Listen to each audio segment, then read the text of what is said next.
Howdy, folks. Dr. Ben here. Hello from Nashville. Welcome to the Dr. Ben and Friends podcast, the podcast dedicated to putting the med in comedy. We're shining a big, bright light today on heroes of healthcare and comedy. We're so glad you're here. I'm your host, Dr. Ben, friendly orthopedic surgeon and stand-up comedian.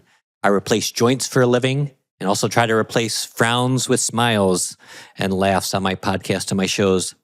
Today, co-hosting with me is the inspiring and award-winning stand-up comedian, Miss Tara Brown. Hello, Dr. Ben. Thanks for being here. Thanks for having me. And a real-life healthcare hero rock star, Dr. Tommy. He's an incredibly talented board-certified surgeon, and he specializes in critical care and burn surgery. Hey, how are you? Thank you for having me. Awesome. Thanks so much for being here. He practices here in Nashville. I think his parking spot is in the trauma bay at the hospital. The burn unit, actually. Oh, yes. We're excited to learn more about what Dr. Tommy does. So that's right. You're on the Dr. Ben and Friends podcast, which prescribes 100% comedy and zero copay. No copay, no deductible. I like that medical I was going to say plan. those copays will get you, so that's good. All right, y'all. Grab your scrubs and your sense of humor. We're ready to dive in. Let's get the good stuff here. A special thanks to our sponsor, The Needles Group, in beautiful Marco Island, Florida. As a doctor, I know a great needle when I see one, and these realtors are the best in the business. Buying or selling? Let The Needles Group inject some serious value into your property game. TheNeedlesGroup.com. You know, listener, Dr. Tommy, Miss Tara Brown is a very talented comic, corporate entertainer and MC. She's known for her clean, family-friendly humor. She's earned spots on a dry bar comedy, stand-up Nashville, several cruise lines. Yes. A globetrotter here. She's a Brooklyn native who boldly reinvented herself at age 45 by pursuing comedy, leaving corporate behind. And she's definitely an inspiration to me. Oh, thank you, Dr. Ben. Yes, she's a nationally touring favorite with very inspirational talks, sharing stages with Theo Vaughn, John Christ. She has a TEDx talk coming up, so be on the lookout for that.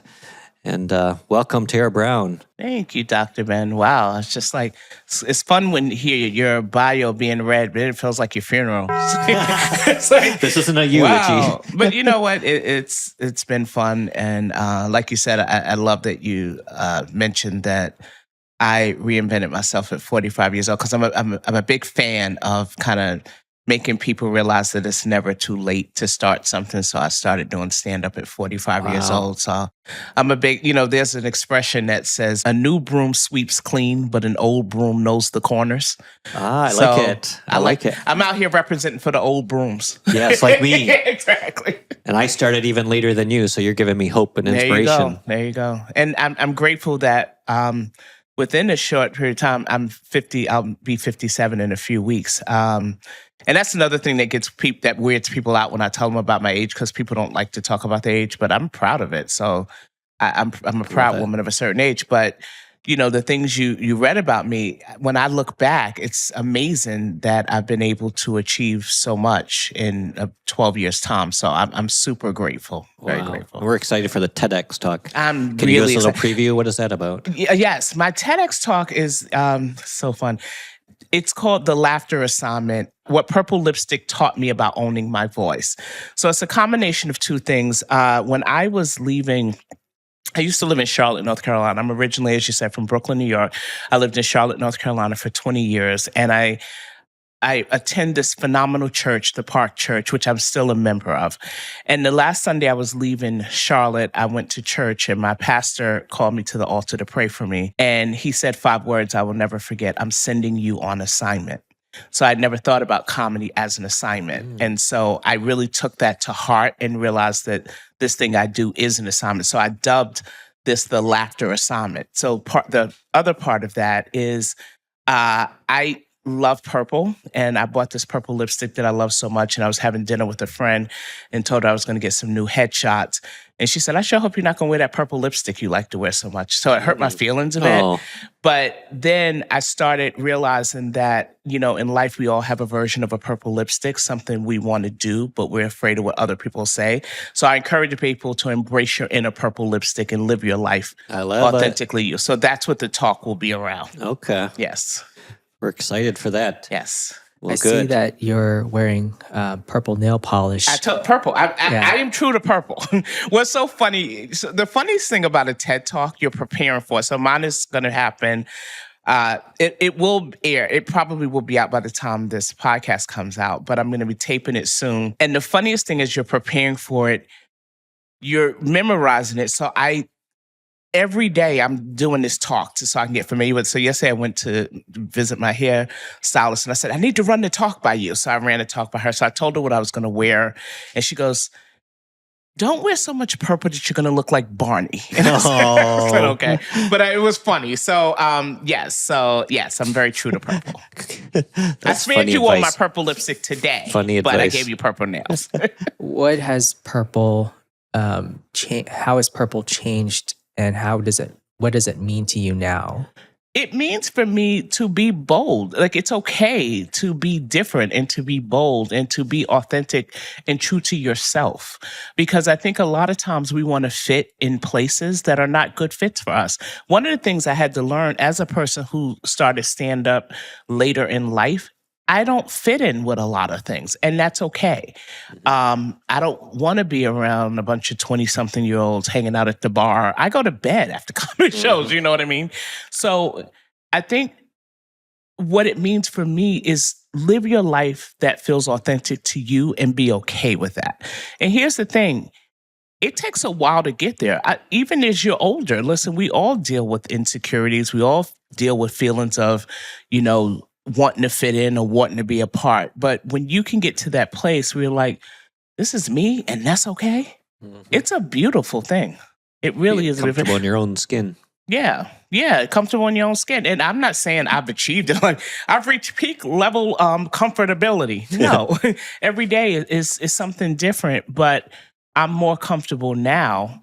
And Dr. Ben, I'm sure you can attest to this. When you get to be a certain age, you start thinking, I don't really care about that other stuff I used to care about before. It doesn't matter. And so that's why I'm very passionate, especially with people who are of a certain age, just encouraging people, like, don't let people put you in a box and define who you are. You define that. It's so powerful. I thank you. I think purple's very royal and regal. Yes, You're kinda regal. Yes. Queen. Announces your presence like, I'm here. Let's go. All right. And today we have Dr. Tommy, who's a burn surgeon. Miss Tara, what do you think Dr. Tommy, what does he Dr. Tommy, do I mean, by wow. day? What is a burn surgeon? I'm so curious about that. It's funny because I just feel like we when I get like a little if I turn the water on too hot and I hurt my hand, I'm like, that's not anything that Dr. Tommy would be care about, right? Like, you just are doing it on such a higher level, like a burn boss. Like, that's what we're going to call him, the burn boss. I like it. I like it. So you're the burn boss. So Dr. Burn Boss. I'm always curious about that because I would imagine for you see people at a time when they are just, I can't even imagine the despair of what happens by the time a person needs to see you. So Yeah.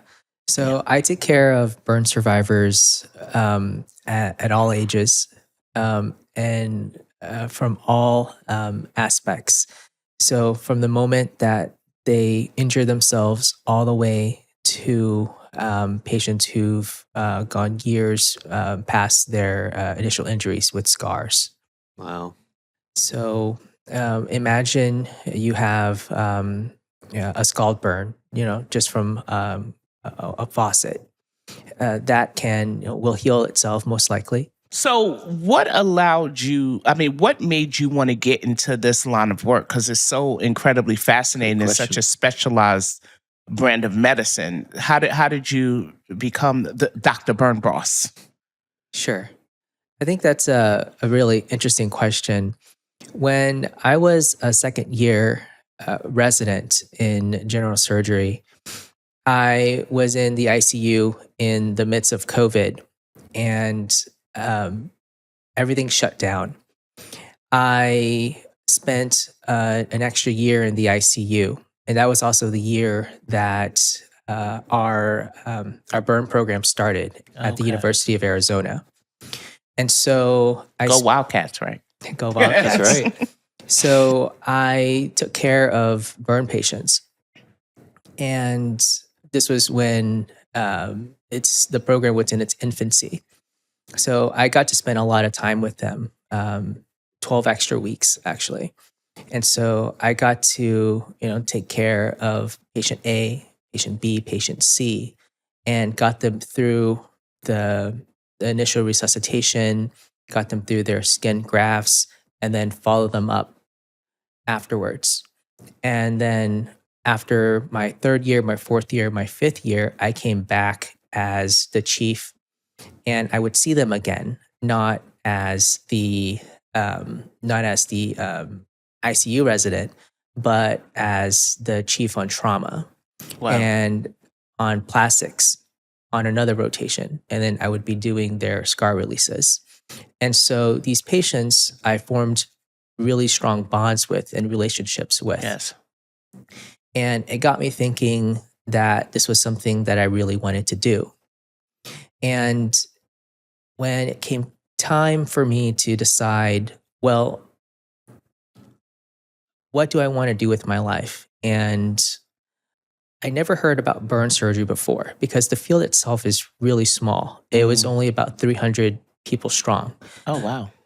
In the country? In the country, there's Wow. only about 300 burn surgeons. The average age for a burn surgeon is about 50. We all exist in a small group text. It's Is that right? It's that Yeah. small. Yes. So I applied to all of the burn fellowships. There's only 11 burn fellowships. Wow. Wow. And so I got accepted to the Arizona Burn Center Fellowship, an hour and a half away from my residency.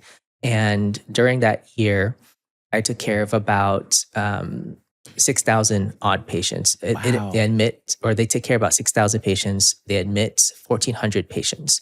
It was the busiest single center burn center in the U.S. It was a defining moment in my medical training career.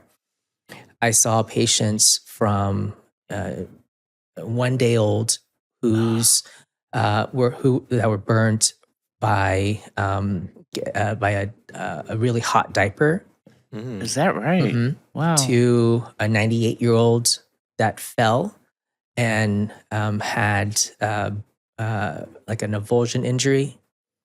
And what type of an injury? avulsion injury. So like What does that mean? when you fall, your Yes. skin is so paper thin Right. that Okay. it avulses off. Okay. And so all of those are considered burns.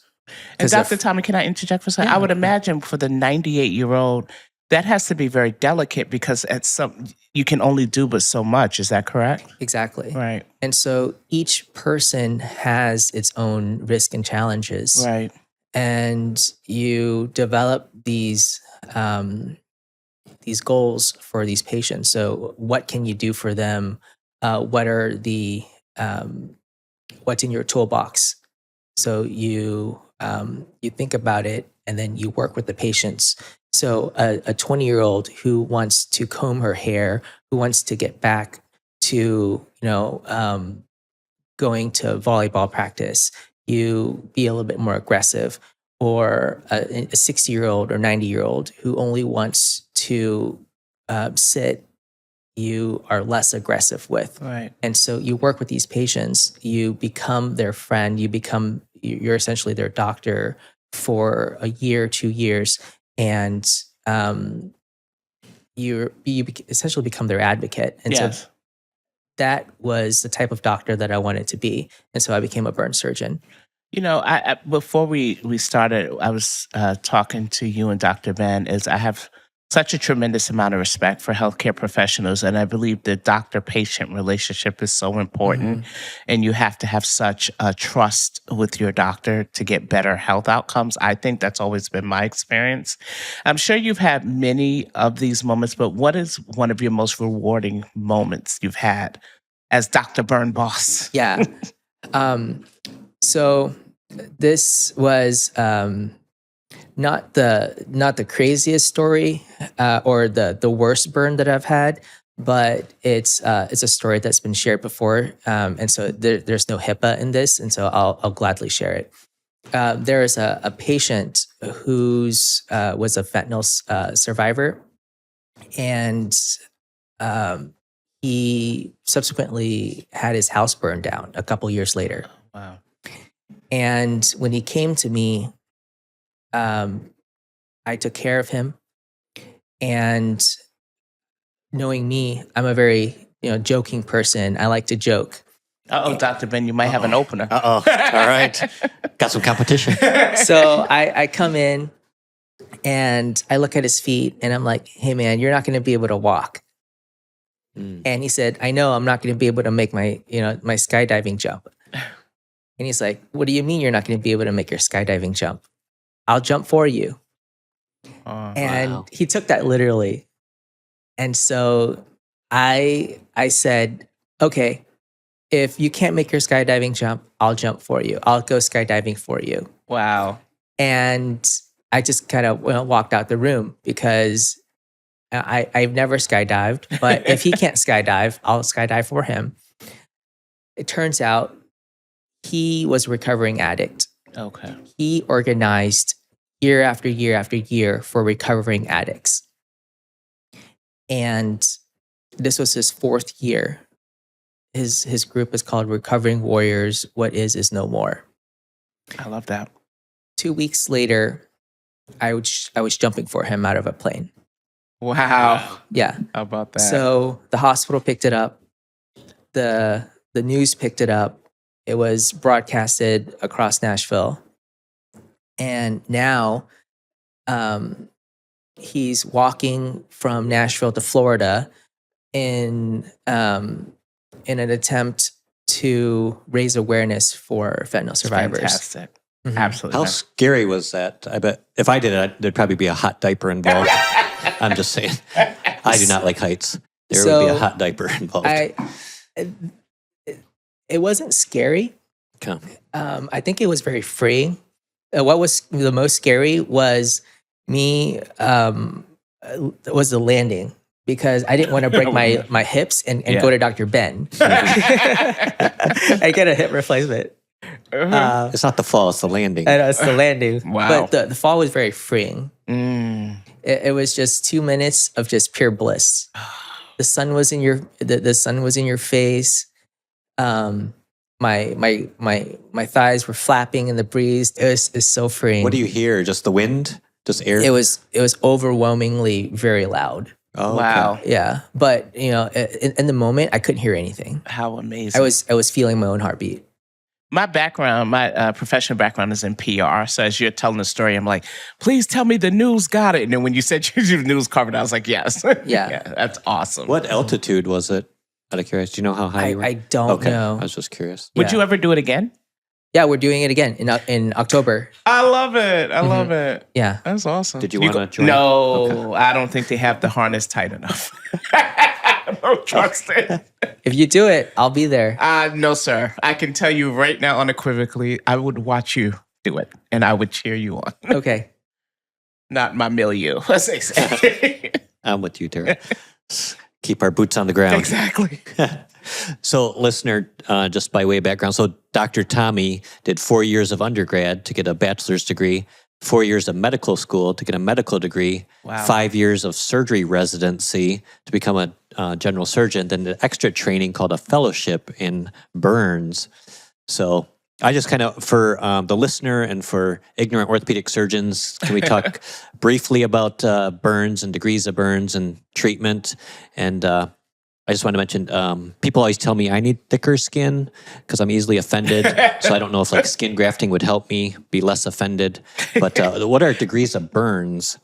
So I get burned all the time at the comedy club, but that's usually at a roast. Exactly. But solid burn, they'll say. And Can I add one more thing yes. to that? And is aloe really good for like surface level burns? Because I've heard that, and I have aloe in the bathroom. Good question. Okay. Sure, I can answer all that for you. So there's if you kind of simplistically categorize burns, there's 4 stages of burns. If you think of the first stage of burn, it's a sunburn. Okay, if you go outside for too long and your skin gets red, and you kind of put pressure on it and you let go and it blanches, that's a sunburn. Oh. Okay. Those will heal without any scarring in about 7 days. All right. On the opposite spectrum is a 3rd degree burn. And that's when there's fat exposed. All right. In the middle, and those need a skin graft, because the only way that a skin heals is with from the edges or from hair follicles. Okay. In the middle is called a partial thickness, and that's a 2nd degree burn. That is a gradation. So the dermis is made from kind of 2 layers. There's an upper papillary layer where you have kind of finger-like projections, and then a lower reticular layer. And reticular kind of means like a little mesh, and that has all of your blood vessels. So if it's very superficial, then what you'll see is the top layer of your skin has peeled off. Okay? So you'll see that it is red, is very weepy. That will most likely heal on its own. And all you need to do is make sure that you keep it clean and you keep it moisturized. Can I ask a question about Go that? ahead. So one time I was heating up some tea, and as I was pouring that scalding hot water out, I mistook my finger for the cup. And it, like, you know how you see something happening and it's like, is this really happening? So and then it did exactly what you said. It was exposed. It was, reddish, and it did eventually heal on its own. Yes. When that happens, your inclination, at least mine was a time, to want to put water on it. That's not what you do, right? Yes, you actually do. You do? Yes. Okay, is it cold water? Is it hot water? Sure. Let's get to that in 1 second. So we're trying to describe partial thickness burns. So it's a gradation, right? So at the superficial portion of it, it's red, it's weepy, right? The deeper you go, it involves the reticular dermis, where all the blood vessels are. And so when you get deep and you cauterize that reticular dermis, then the skin or the wound bed no longer has that blood supply. And so what happens to that wound? It becomes white because there's no longer blood supply, and it becomes leathery. And so it has less of a chance to recover by itself. Does that make sense? Yes, it does. And so if you have a 1st degree burn where the epidermis is intact, it will heal 100%. If you have a superficial partial thickness burn where the reticular dermis and essentially all of the papillary dermis is intact and only the epidermis has lifted off, it will heal by itself. And all you need is antibacterial ointment. You need to shower every day, put antibacterial ointment on it, and in about 2 weeks, it will heal. If it's a deeper partial thickness burn, there is a chance that it won't heal, or if fat is involved, there is a definite chance it won't heal. And so I said there's 4 grades of burns. So what's the 4th grade? The 4th grade is when other structures are involved. Tendon, bone. So when those structures are involved, then more things need to be done, like a flap or some sort of things that you can't do yourself. So like a surgeon has to get involved, right? So that's why it's very important that you go to a burn center to get to get evaluated, especially if it's over a joint, if it's more than 10%, if it's an electrical burn. And so there's all of these criterias that when you go to an ED, they kind of are made by the ABA to refer you to a burn center. So then the next point is, well, what do you do to manage it, right? You want to put cool water on it, not hot water, not cold water, but cool water on it.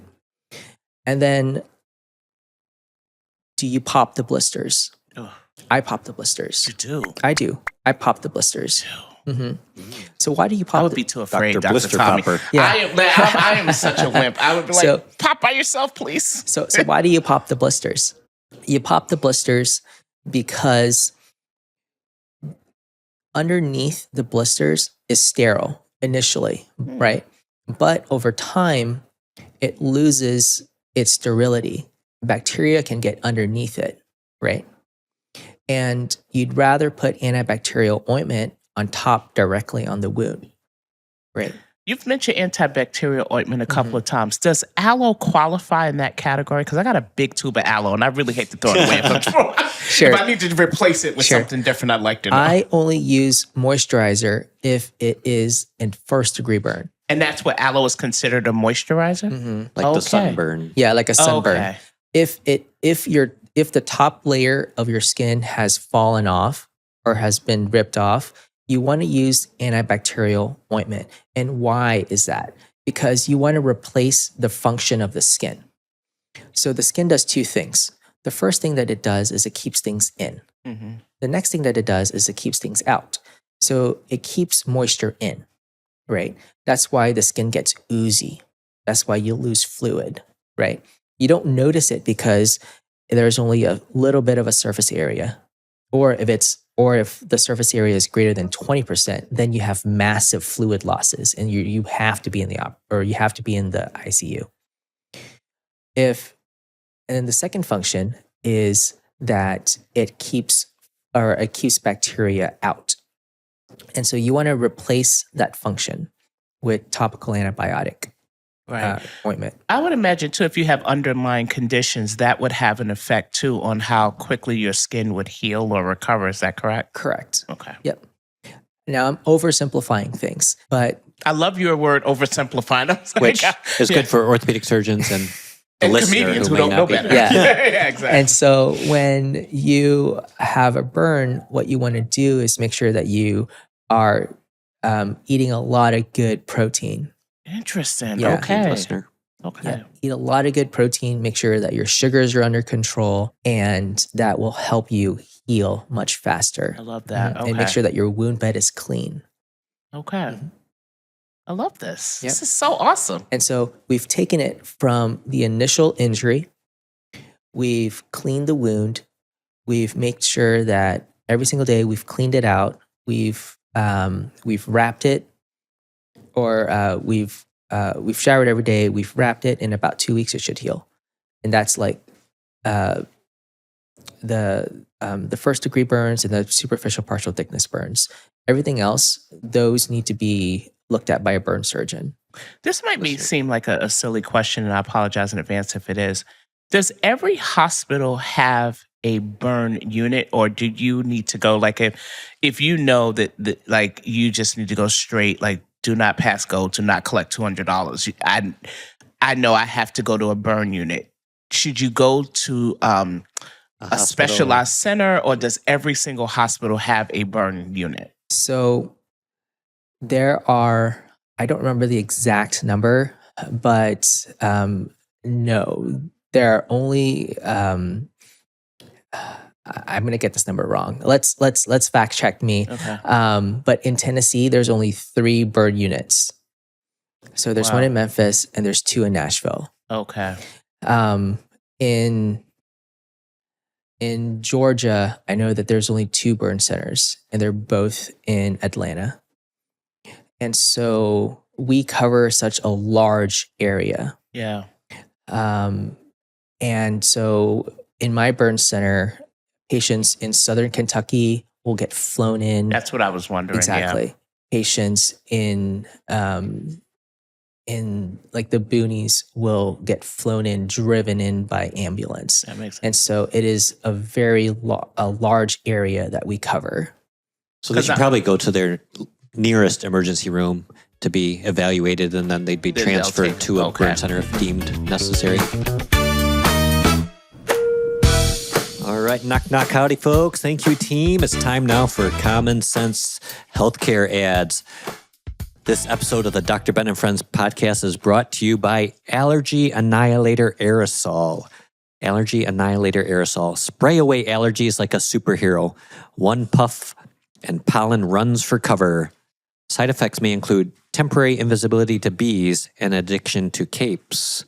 Use promo code DRBENComedy at checkout for 25% off your Allergy Annihilator Aerosol.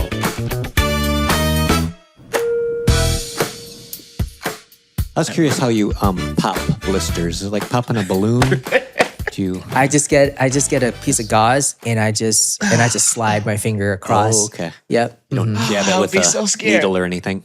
I would go all the way to your burn center if I get there are 127 burn centers in the U.S. In the U.S., wow. Yeah. If I get a blister, I'm going to go and say, I'm looking for Dr. Tommy. I was like, Dr. Tommy needs to pop this. I can't pop burster, buster.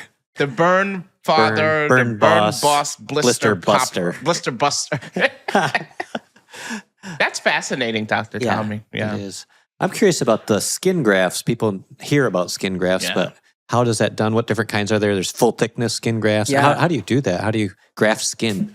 So it's essentially copy and paste. Okay. Wow. Yeah. So remember back in the Zanga days when you see like a really nice template that you like or a really nice theme that you like. And so you open up the source code and you try to copy the theme and then you go into your own theme and then you paste it. That's exactly what it is. Interesting. And so if a wound bed is too deep to heal by itself, what you want to do, or what I do, is I excise it down to healthy wound and I place on cadaver skin or skin that people who've passed away and donated their bodies. We prepare their skin and we utilize it to help prepare the patient's wound bed.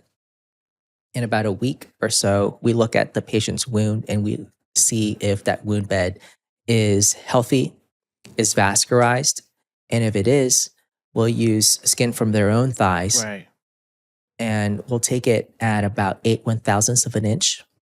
So that's what's called a split thickness skin graft because it goes in between or through the dermis.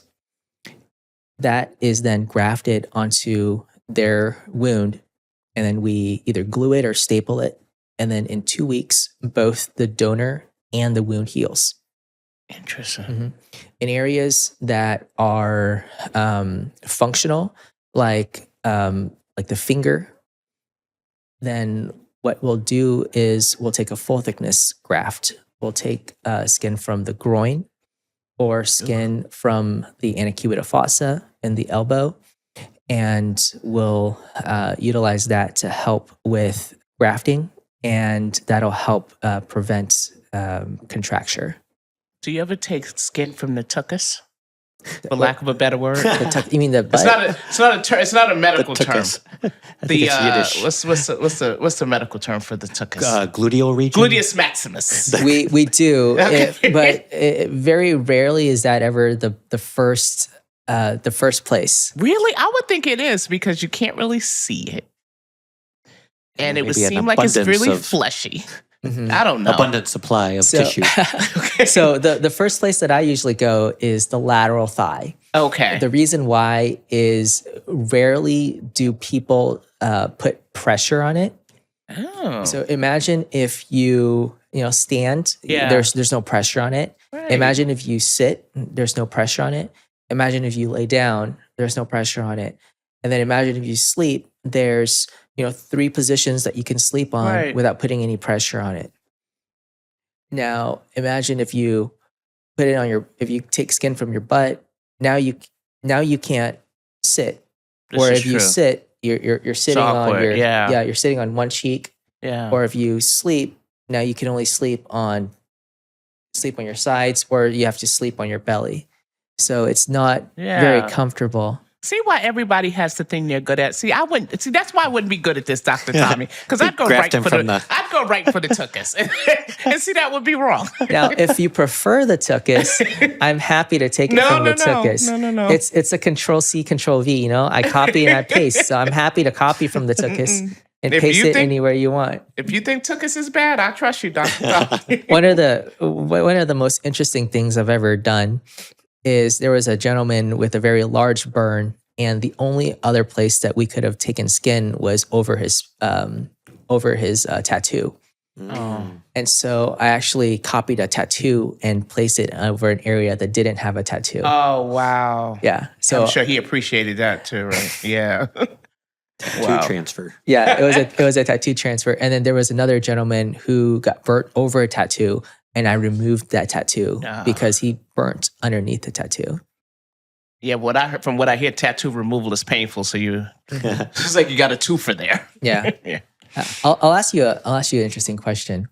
Do you think that we are the same underneath our skin? I do. We are exactly the same I do. underneath our skin. Yeah. I 100% think that. Yeah. If you look at us, you, All me, races, nationalities. all races, all nationalities, you can't tell us apart at all. That's the interesting thing. Makes a lot of this stuff right now kind of crazy, doesn't it? Yeah. It's Yeah. actually very crazy. Yeah. Yeah. Yeah. There was one patient, and I'll never forget this gentleman. He was an electrician, and he had an electrical burn. He was a lineman. He was working, and it sparked. It was an electrical injury. It was a fire injury. It sparked and it blew up in his face. My word. And so he had burn all over his face. And so when it was partial thickness, and so it was going to heal, but it melted all of his the top layer of his skin off. Oh, wow. The thing was that he was black, and so it melted all of his identity off. Is that right? Mm-hmm. So, And so it made him look as if he had like vitiligo or? Exactly. Okay. And so we used spray skin on his face, but it still had some splotchiness. And so although we healed him, everything looked good, very minimal scarring. The thing that worried him the most was not the scarring or anything. The thing that worried him the most was the fact that he didn't get his skin color back. That's the most interesting part about burn surgery. Yeah. Was that I realized that the skin is someone's identity. Yes, 100%. I will say this though, and I wonder this. I know that especially with Black folks that we tend to get like keloids and that sort of thing. And I think that could be very different than other races. Is that correct? Yes. Okay. Yeah. Yeah. Everyone has challenges. What I've realized is that Asians and Black people have very thick dermises. Is that right? Okay. White people tend to have very thin dermises. Yes. And as they age, they tend to have a lot of skin tears. Black people tend to have hypertrophic scars. And we have to be very careful when we're placing stitches or staples because when we take them out, even at 2 weeks, they'll have track marks wherever we place those staples. Well, you know they say black don't crack, so That is true. So we tend to do well. We tend to age well. That is very true. Yeah. If I ever need any skin grafting to the face or scalp, don't use my tuchus. I don't want to become a butthead. I've been called a butthead before, but I can't believe I used the word tuchus. I have so many stories, but I actually have used someone's butt to graft their face before. And so butt face. I have there is a patient that I've that their family has called them butthead or butt face. And it would be very apt. Yes. Appropriate. I love this. And I just find it fascinating. Like, you put me in a cast for 6 weeks and this thing heals. The body like is new. so incredibly fascinating Amazing. that way. Fearfully and wonderfully made. Yeah. So I applaud, and I don't want this to get missed. And especially since you were doing the podcast, and a lot of times I know the inclination is to put a spotlight on your guests, which I'm grateful for. But I don't want this to be missed. That thank you both for what you do to get people healthy and back on track. Because I'm sure you're seeing people at their most vulnerable and scariest times, and you're helping to get people, you literally, back on their feet. Yes. Figuratively and literally. So thank you both for the work you do. Yeah, and similar to your ankle injury this morning, I tripped on a box of Kleenex, and I thought I broke my ankle, but it was only a soft tissue injury. Yeah. So Where's the hi-hat when you need it?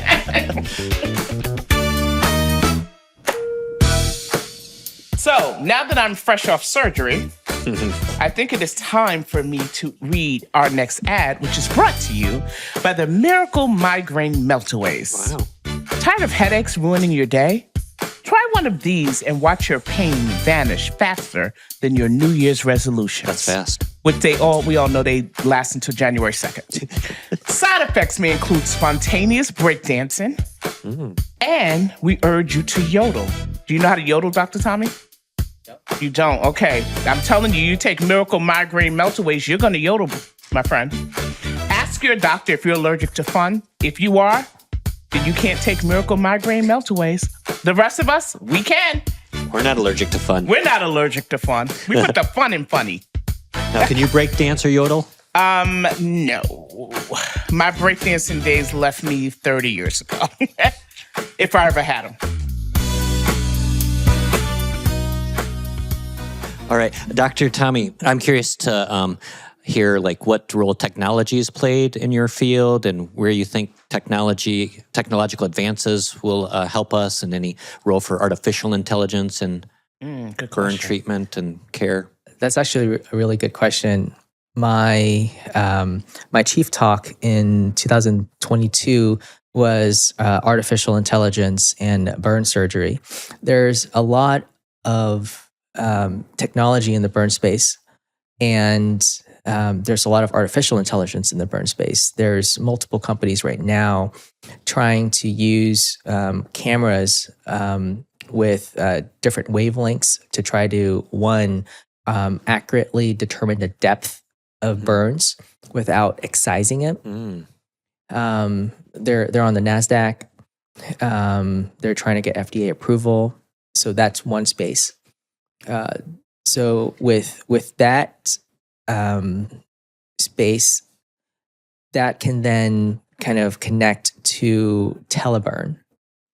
So if you can imagine, there's only 127 burn centers in the US. And so it's a cost opportunity or opportunity cost to helicopter the patient from one place to another, right?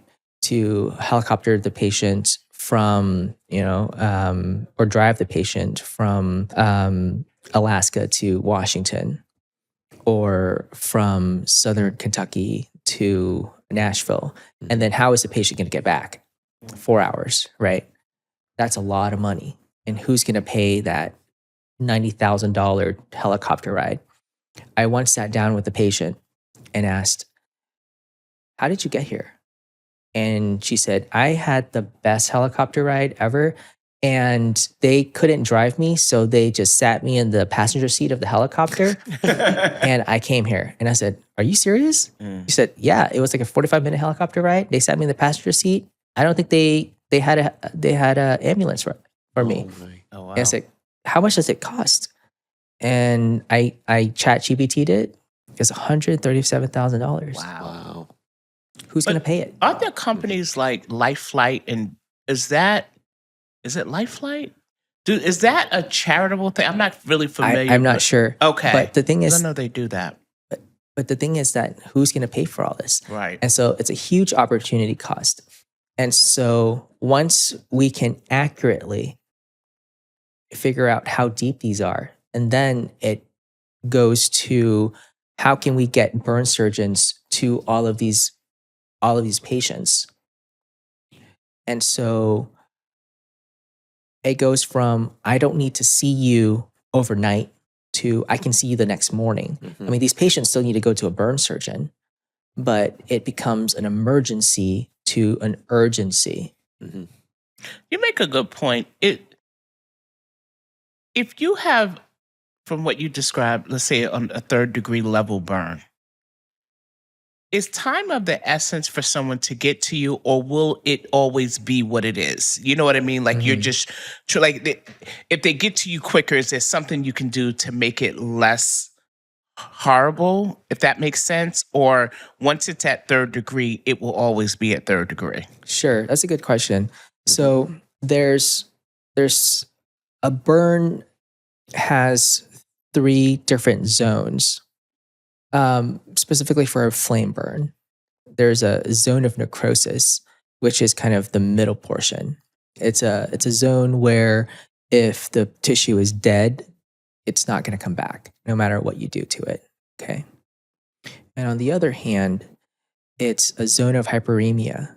So it's a zone that will always come back if you give it some time. Okay. Okay. And then in the middle, we call it the zone of stasis, right?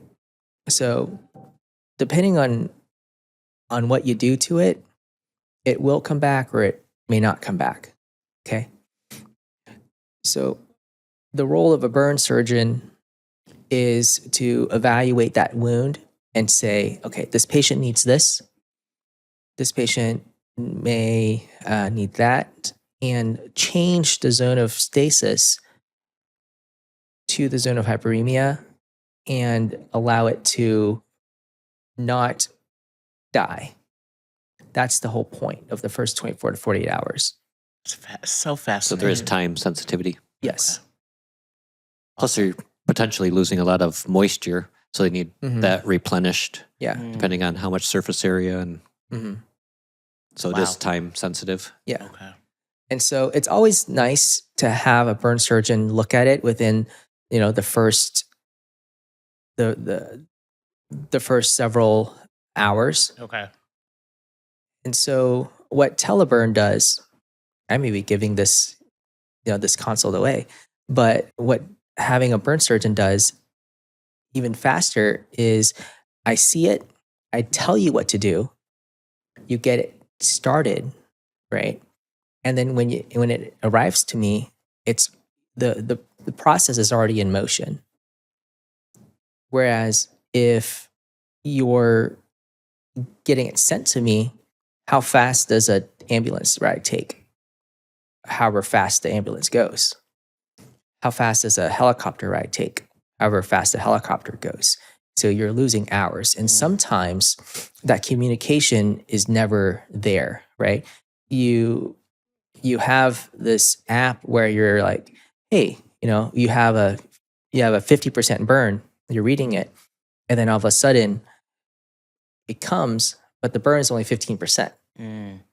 Because the people who are, recording, okay, this may be 50%, it's not really 50% burn. Right. And so having an app, having a camera that can, score it really nicely is invaluable.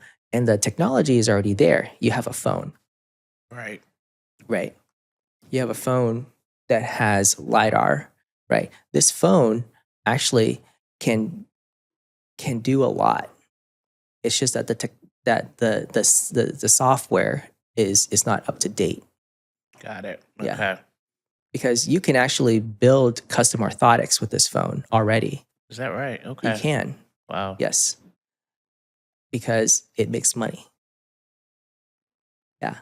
It's just that the burn technology is not there because it's the world is so small in burns. Yeah. Wow. What an education. This is great.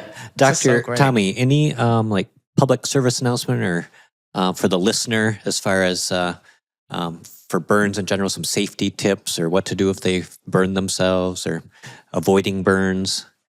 The number one thing is prevention. At home, make sure that your stoves, your dishes, and your pots and pans are out of reach of your children. The number one thing I see for burns for children is ramen noodles. Oh, Wow. interesting. If I could be sponsored by ramen noodles, I would be a rich man. Wow. Wow. It's always chicken ramen that come in I for personally prefer kids. beef, but okay. I like non-shim ramen. Careful, ramen listener. Yeah, it's always ramen noodles. And So like someone's like knocking a pot off the stove. type exactly, thing? Wow. exactly. Kid reaching up. Wow. Kids reach up, grab the hot bowl, and it splashes Oh, yikes. down their Yeah. chest. It's the classic Wow. pediatric burn, and it's always once a week. Wow. That's crazy. Push the pots or pans back. Back burner. Exactly. And I know that you don't have a third or fourth arm, but with just that, you can prevent one burn a week from coming to me. Wow. I'm not asking for more Wow. work. I'm just asking for prevention. Mhm. The second thing that I always find is the brush fire. Tennessee, especially after the storm, has so much downed trees. Yes.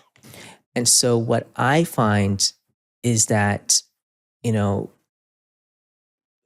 teenage guys or old men will put these trees in a pile, douse gasoline on them, and light it up.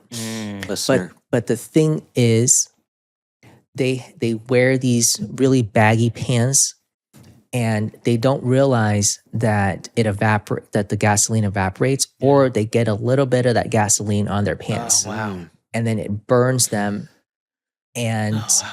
it just catches them on fire, and before they know it, they have 20-30% burns on their legs. Wow. Does stop, drop, and roll help in that situation? Is that still a thing? It does. Okay. It does. But you want to make sure that you don't use an accelerant. Okay. You want to make sure that you burn small controlled piles, and you want to make sure that you have something to put out the fire if possible. So those are the three biggest things: prevention, prevention, prevention.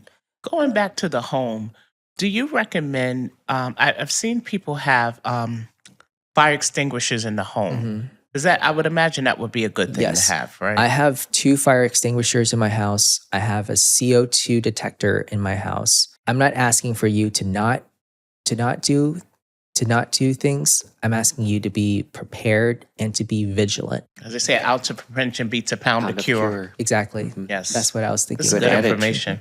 Now I And- want ramen noodles. Yeah. We can Be be careful. Go, yeah, I we know can- I'm gonna be careful. yeah, now. we can go to get some ramen after this. And then the last thing that I'll say is motorcycles. Oh wow. To all the motorcycle riders out there, if you ride a motorcycle, please, please, please have a second skin on. I'm not asking you to not ride motorcycles, but please have a second skin. I see all of the people who come to me who ride motorcycles, and they have so many or so much friction burns on, and it's more than 40% of their bodies. And every time that I ask them, did you have a second skin? They say no. Can you flesh out what a second skin to you means? Sure. Yeah. It means like a suit or a jacket, something that will Leather. yeah, something that will absorb the fall. So they're not Not just like riding shorts like and a tank top. bare-chested Exactly. or tank top. Okay, Exactly. gotcha. And You- shorts. And, You need to ride for the fall, and that is the most important thing for motorcycles, because people can't see you, Right. and it's important to ride for the fall. That's great. Ride for the fall. I like that. great advice. That's really great advice. All right, listener. You heard it from Dr. Tommy Yeah, here. you did. Now, Dr. Tommy, do you have any questions for comedians or comedy? Any Yes. Oh, Want to know Dr. any Tommy's like, I've been behind waiting the- for this one. behind the scenes of comedy that Tara could answer? No. Okay. And Dr. Ben. Okay. So I have one question for each. You found your spark at 45, Yes. right? I wanted to ask you what allows you or what drives you to wake up every day, to continue on making comedy, doing long shifts on these long stretches by yourself in on the cruises. It can't be a lonely place, on like the bunker 1 or bunker 2 Yeah. all by yourself. Yes. Right. Thank you. That's a That's a good really question. good question.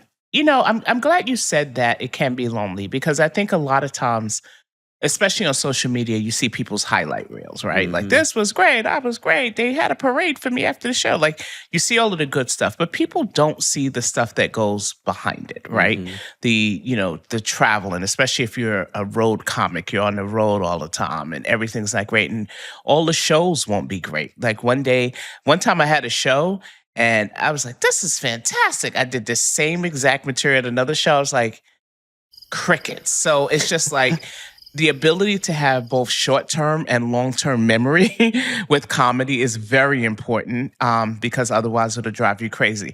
What gets me going about it, other than the fact that it pays my bills, because I'm a full-time comedian, is the fact that I take it very seriously that when I'm in a room with people, I don't know what they walked in with. There are Mm. people who are dealing with so much stuff that you will never know about. And they just need an evening to laugh. Mhm. They need a moment of levity, and I get to provide that for them. Wow. And so I take that very seriously, that I want you to have a good time. I don't want you to think about that thing you came in with. The compliment I love the most, I love being told I'm funny, because what comedian doesn't love being told that, right?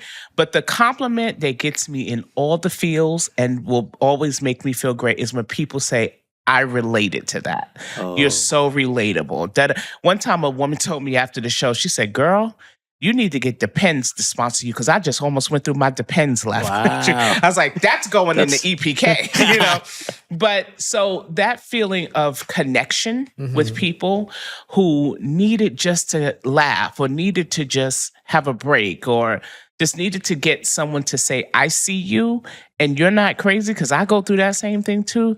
That fuels me and that makes me feel good. The other thing with comedians is we see the world differently than everyone else. Like, you'll be on a flight and I'm like, oh my gosh, this just happened to me. How can I make that funny? And so I do this thing that I do when I travel called Airplane and Airport Chronicles, where I kind of just like people watch and kind of write up some stuff and I'll put it on social media.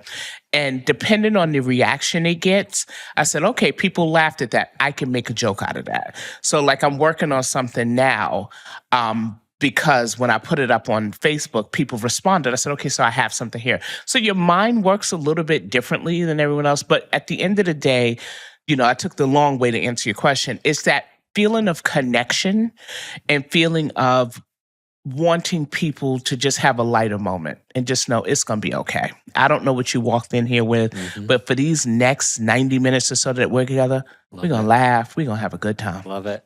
What do you think, Dr. Ben? I agree. Yeah.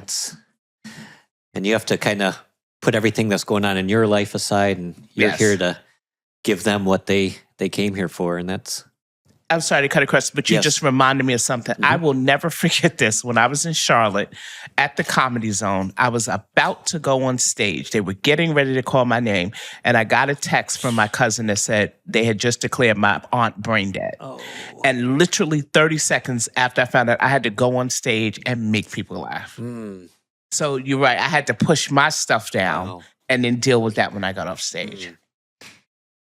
Well, good question. Follow though. the brain dead thing. I don't know if you can, but Right. I'm How do I follow that? exactly. Wow. Yeah. Good question. Yeah, thanks. Yeah. You had a question for Dr. Ben. Yeah. So I know that your journey to comedy has been winding, and you were an orthopedic surgeon, and then you found comedy, and now you're both. You're doing one thing, and then you're doing another, Mhm. and then you're also a dad. How do you keep that balanced? Oh, good question. Good question.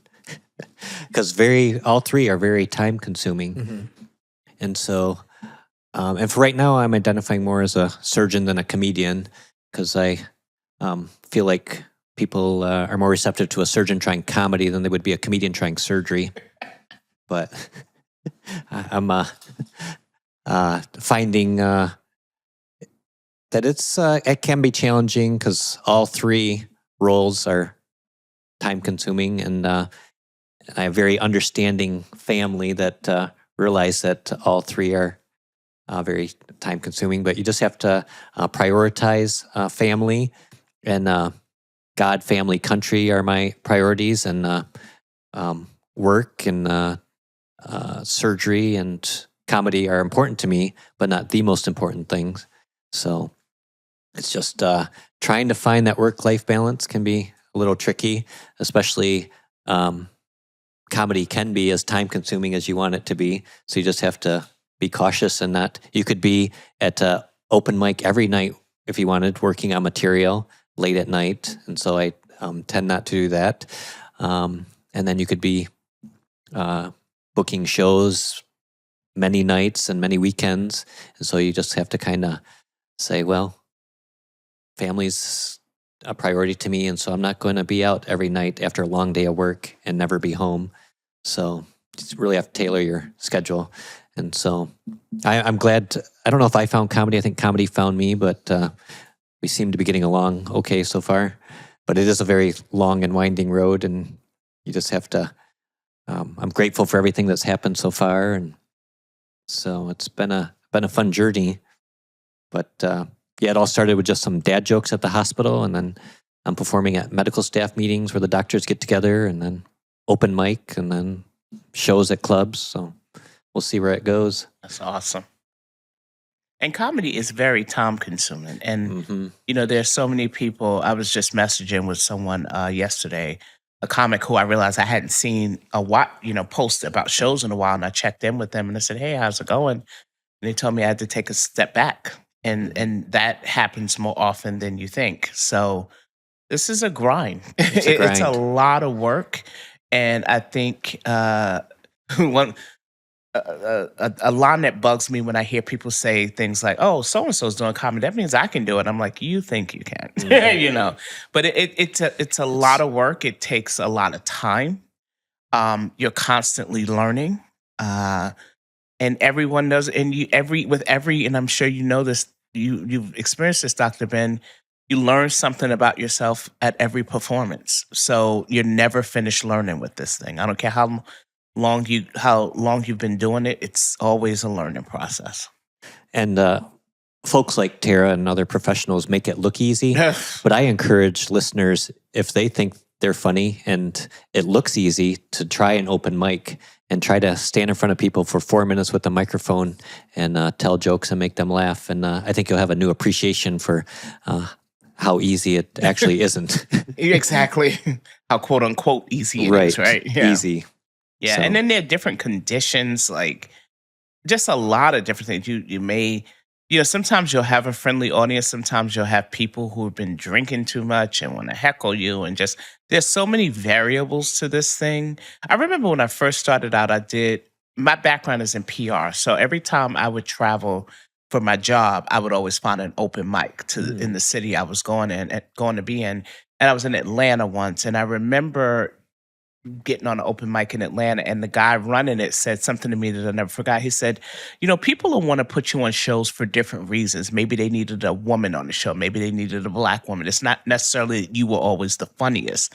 They just needed different things. And I found that to be true. So I think the other thing I'm a big fan of with this is humility. Mm-hmm. Because this thing will break your heart in a million pieces. You can be having the greatest show and you want to walk out like Ali, kumbaya, and then the next thing you're like, the next thing you can bomb and everybody bombs, and you could just feel like the worst person in the world. So you gotta, the highs are great. but don't get too big-headed when you get the highs because the lows will happen.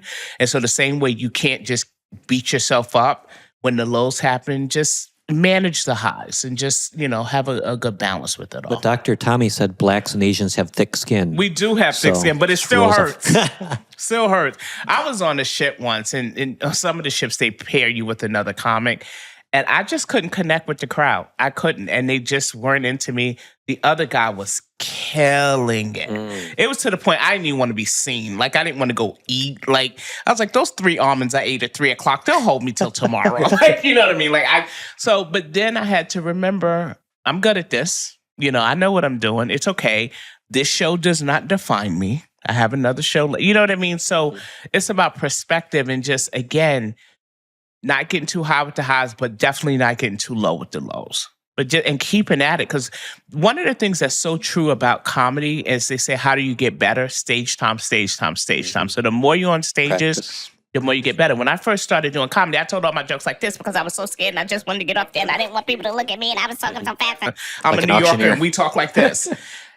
That, I was talking a million miles a minute. The other thing I used to do when I first started, all weight jokes, because it was the easy button for me. You know what I mean? And it was like, I'm going to say it before you say it. Yeah. And I would never forget 2 things happened for me when I kept telling all the weight jokes.